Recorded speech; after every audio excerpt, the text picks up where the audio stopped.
Good morning everyone. How are you? I hope you all are fine. Students, today we will discuss chapter 4, that is quadrilaterals. So first of all, what is a quadrilateral? A quadrilateral is a closed figure with 4 sides. So first question is, Raj colored the following shapes: trapezium, parallelogram, square, kite in red, yellow, green and blue. उसने इन सभी figures में colour करे हैं, लेकिन but not necessarily in the same order, लेकिन इस order में नहीं करे हैं. उसने क्लू दिए हैं आपको नीचे. The shape coloured in red has no parallel sides.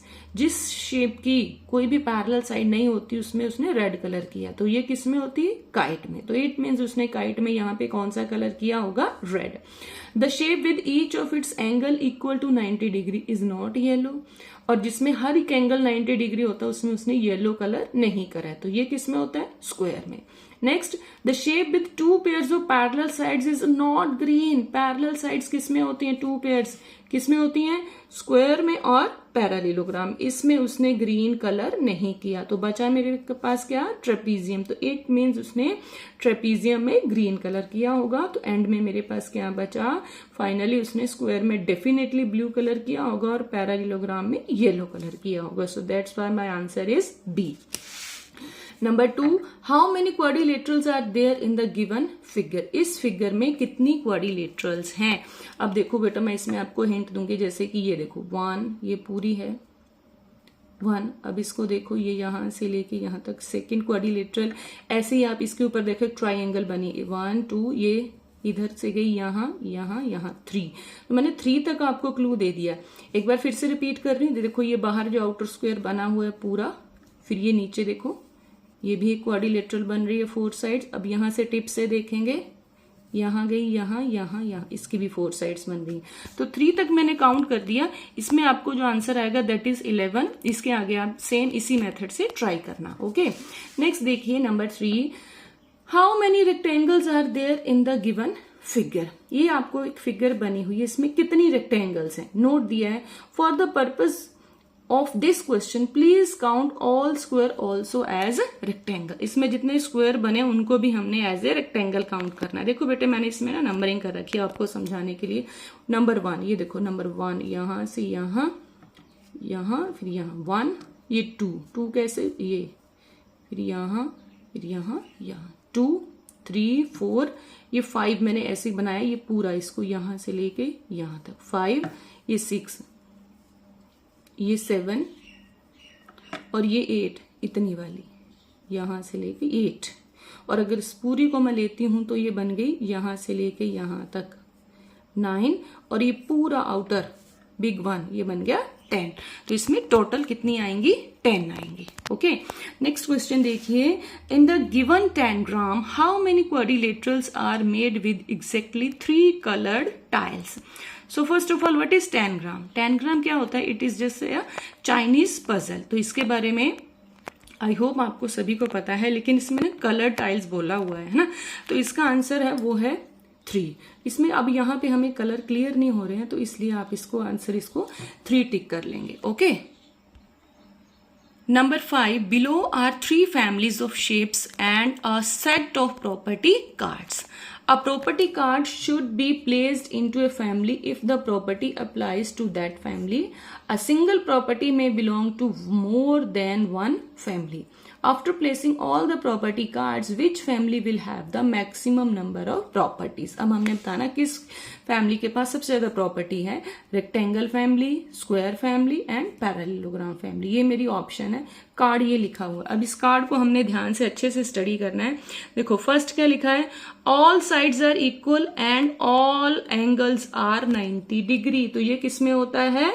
Square में. Then all angles are 90 degree and opposite sides are equal. ये किस में होता है? रेक्टेंगल में और स्क्वायर में. Opposite sides are parallel. Opposite sides parallel किस में होती हैं? पैरेललोग्राम में, रेक्टेंगल में एंड स्क्वायर में. Then diagonals are equal and bisect each other. Diagonals किस में इक्वल होते हैं और बाइसेक्ट करते हैं? रेक्टेंगल में और स्क्वायर में. Opposite sides are equal and parallel. तो ये किस में होता है? पैरेललोग्राम में, रेक्टेंगल में और स्क्वायर में. अब आप इनको जब अच्छे से स्टडी करोगे तो आपको पता चलेगा सबसे ज्यादा प्रॉपर्टी किसके पास आई है? स्क्वायर के पास. So answer is square family. Number 6. In the grid, each letter stands for the initial of the shape of a shape: square, rhombus, kite, trapezium, and parallelogram. How many pairs of adjacent letters represent two shapes in which the diagonals bisect each other? So देखो बेटा, diagonals bisect each other किस में होता है? Square में, rectangle में और parallelogram में. ठीक है, सॉरी बेटा, रोम्बस आएगा इसमें, रेक्टेंगल नहीं. स्क्वायर, रोम्बस एंड पैरालेलोग्राम में. देखो, स्क्वायर, रोम्बस एंड पैरालेलोग्राम में, जिसमें कि डायगोनल्स जो होते हैं वो एक दूसरे को बाइसेक्ट करते हैं. अब हमने इसमें पेयर्स बनाने हैं, इसमें से हमने ढूंढना है. तो देखो, मैंने यहाँ पे पेयर बनाए एस और पी, स्क्वायर एंड पैरालेलोग्राम. ये फर्स्ट हो गया. देन ये आर और पी, रोम्बस एंड पैरालेलोग्राम का डॉटेड से मैंने शो किया है. और फिर ऐसे ही पी का एस के साथ बन गया, पैरालेलोग्राम का स्क्वायर के साथ, है ना.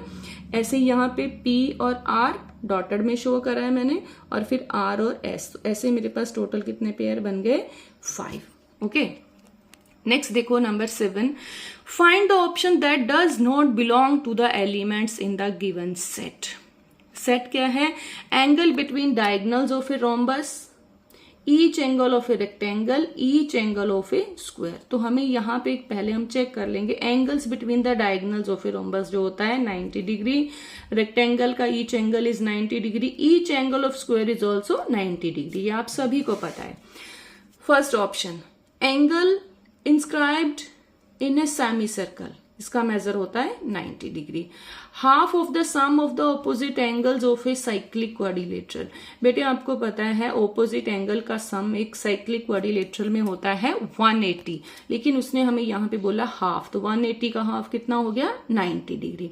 Each angle of an equilateral triangle, equilateral triangle का हर एंगल का मेजर वो होता है 60 डिग्री.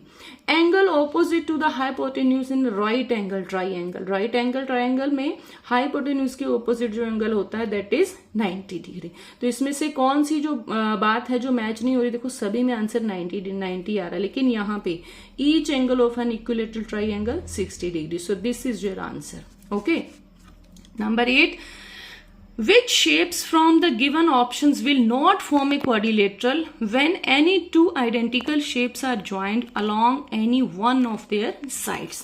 तो देखो, जैसे मैंने ट्राइंगल को ज्वाइन करा, तो एक इसके ऑपोजिट साइड से या किसी भी साइड से एनी टू आइडेंटिकल मैंने जब बनाया, इनको ज्वाइन किया, तो मुझे एक क्वाड्रिलेटरल मिली. ऐसे ही रोम्बस से भी मिली, ट्रेपीजियम से भी मिली. लेकिन जब मैंने पेंटागन को, दो पेंटागन को ऐसे ऑपोजिट साइड में ज्वाइन करा, तो मेरे को एक क्वाड्रिलेटरल नहीं मिली. So my answer is option D. Number 9. Two transparent sheets are shown below. Sheet A is a rectangle and sheet B is a right angle triangle. देखो, this is rectangle and sheet B is a right angle triangle. Rearrange the sheets so that the red points overlap exactly without rotating or flipping the sheets. How many quadrilaterals are formed in the final figure? तो आपको finally कितनी quadrilaterals मिलेंगी? तो इसका answer जो है that is 5. ये question मैं आपके लिए छोड़ रही हूँ, इसको आप ट्राई करेंगे. Okay, last one is number 10. Paul and Sam are at different positions and start walking in opposite directions. देखो, दो बच्चे हैं, ये दोनों ही डिफरेंट पोजीशन पे हैं, लेकिन जब ये वॉक स्टार्ट करते हैं ऑपोजिट डायरेक्शन में, बट अलोंग पैरेलल पाथ्स, लेकिन उनका जो पाथ है वो पैरेलल है, डायरेक्शन उनकी ऑपोजिट है. After covering the same distance, each of them turns towards starting point of the others person. जब उन्होंने सेम डिस्टेंस कवर कर लिए, फिर वो दोनों एक दूसरे के स्टार्टिंग पॉइंट की तरफ वो टर्न कर जाते हैं. And walk straight without taking any other turn, और कोई भी टर्न नहीं लेते, सीधा ही चलते हैं. Until they reach each other starting point, जब तक वो एक दूसरे के स्टार्टिंग पॉइंट पे नहीं पहुंच जाते. What can we say for certain about the shape formed by both their paths together? तो उन दोनों के पाथ्स ने कौन सी शेप बनाई है? सो देखो, A option, the shape of the paths is a rectangle.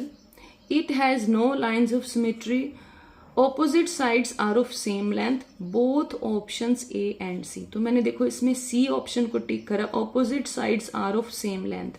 मुझे ये क्लू कैसे मिला? देखो बेटा, वो पहले तो उन्होंने बताया है कि दोनों बच्चे डिफरेंट पोजीशन पे हैं, लेकिन जब वो स्टार्ट करते हैं वॉक करना ऑपोजिट डायरेक्शन में, लेकिन अलोंग द पैरेलल पाथ। और फिर उसके बाद फिर वो जब उन्होंने सेम डिस्टेंस कवर कर लिया, फिर वो एक दूसरे के स्टार्टिंग पॉइंट की तरफ चलना शुरू हो गए, और लेकिन उन्होंने कोई भी बीच में टर्न नहीं लिया। तो इट मीन्स ऑपोजिट साइड्स जो होंगी, उनकी जो भी शेप बनेगी, जो भी पाथ बनेगा, opposite sides are of the same length.